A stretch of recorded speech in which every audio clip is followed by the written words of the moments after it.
अस्सलामु अलैकुम वरहमतुल्लाह। मोहतरम सामेईन और दीनी भाइयों व बहनों, किसी बहरूपिये से हाथ दिखाकर किस्मत मालूम करना कैसा है?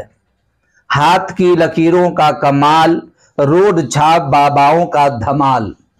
आजकल बहुत सारे बहरूपिये रोड छाप बाबा लोगों के अकायद व ईमान पर डाका डालने वाले कुछ चीजें और कागजात लिए सड़क किनारे बैठे होते हैं और लोगों के हाथों की लकीरें देखकर किस्मत, नेकबख्ती व बदबख्ती, उस आते रिज्क और तंगी रिज्क का फैसला करते हैं, फ्यूचर बतलाते हैं। बाज रोड छाप बाबा तो यूं कहते हैं कि हाथ में जितनी लकीरें होती है उतनी ही जिंदगी में परेशानियां होती हैं। लकीरें कम हो तो परेशानी कम होगी। बाज बहरूपिये लकीरों को देखकर किस्मत का हाल बताते हैं। गैर मुस्लिम तो गैर मुस्लिम, अपने मुस्लिम घराने के लड़के और गैर तालीम याफ्ता नौजवान ऐसे शोबदाबाजों और रोड छाप लोगों के पास जाकर अपनी किस्मत का हाल मालूम कराते हैं। ऐसे मुस्लिम लड़के और लड़कियों और मुस्लिम घराने को मैं साफ साफ बता देना चाहता हूं, गैब की बातें, मुस्तकबिल की खबरें और किसी इंसान की तकदीर और फ्यूचर का बतलाना किसी रोड छाप बहरूपिये काहिन के बस की बात नहीं। जमीनों आसमान की पोशीदा बातें सिर्फ अल्लाह को मालूम है। फ्यूचर की खबरें सिर्फ अल्लाह रब्बुल इज्जत ही जानता है। किसी इंसान को इसके बारे में कोई इल्म नहीं, क्योंकि अल्लाह ताला ने हर इंसान की तकदीर लिख दी है और लिख कर फरिश्तों के हवाला भी कर दी है। यह किस्मत इंसान के हाथ या जिस्म पर नहीं लिखी जाती है, इसलिए लकीरों से किस्मत का हाल मालूम करना और इस पर एतमाद करना सख्त गुनाह और नापसंदीदा है। न शरअन ऐसा करना दुरुस्त है, बल्कि इस्लामी नुक्ते नजर से इसको शिर्क कहा जाता है।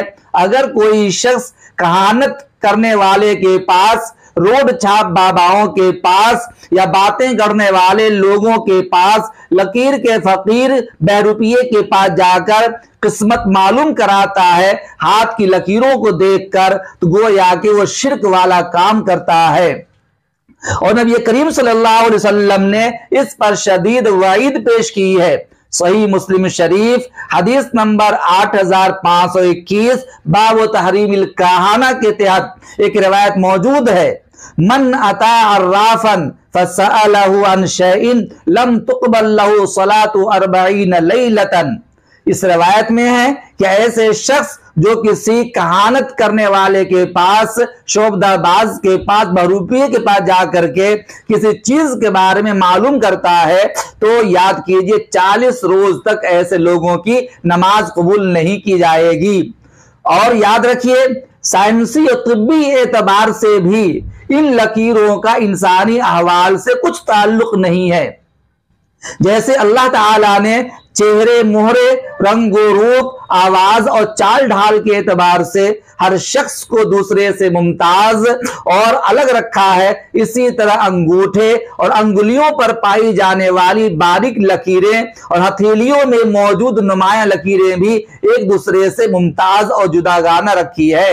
इससे हर शख्स की शनाख्त और इसका तशख़्ख़ुस मुताल्लिक है, ना कि इसकी तकदीर और इसकी जिंदगी के हवालों वाक़यात। लिहाजा ए मुस्लिम भाइयों और बहनों, तुम्हारा किसी बहरूपिये के पास जाकर हाथ दिखाना ये शिर्क में दाखिल है, हराम है। उसकी बात पर एतमाद करना ईमान से खारिज करने वाला है। इसलिए बराए मेहरबानी किसी रोड छाप के पास जाकर, किसी बहरूपिये बाबा के पास जाकर, किसी मजार पे बैठे किसी पीर फकीर जो अपने आप को कहता है लेकिन शोबदाबाज, उससे हाथ दिखाना इस्लामी एतबार से हराम है। ये हाथ की जो लकीरें हैं ये दरअसल इंसान की तशखीस के लिए, इंसान की तायीन के लिए है। अल्लाह ताला एक इंसान के हाथ को दूसरे इंसान के हाथ से मुमताज कर रखा है। इसीलिए आप देखते होंगे जब आप अंगूठा लगाते हैं किसी जगह पर तो वो आप ही का निशान कहलाता है, वो निशान किसी दूसरे के निशान से मैच नहीं करता। इससे पता चलता है कि अंगूठा के अंदर जो निशान है, हाथ के अंदर जो लकीरें हैं, इंसान की शनाख्त के लिए है। ऐ मेरे दोस्तों, इससे तकदीर का कोई ताल्लुक नहीं है। आप अल्लाह की ज़ात पे भरोसा रखिए। अल्लाह ताला ही तकदीर का फैसला करने वाला है और हम अच्छी बुरी तकदीर पर ईमान रखते हैं, लिहाजा हर चीज का फैसला अल्लाह की तरफ से है। उम्मीद करता हूं कि आप आइंदा किसी भी बहरूपिये के पास, रोड छाप लोगों के पास जा करके अपना हाथ नहीं दिखाएंगे और इनकी बातों पर एतमाद नहीं करेंगे। अल्लाह ताला समझ की तौफीक इनायत फरमाए। अस्सलामु अलैकुम व रहमतुल्लाह।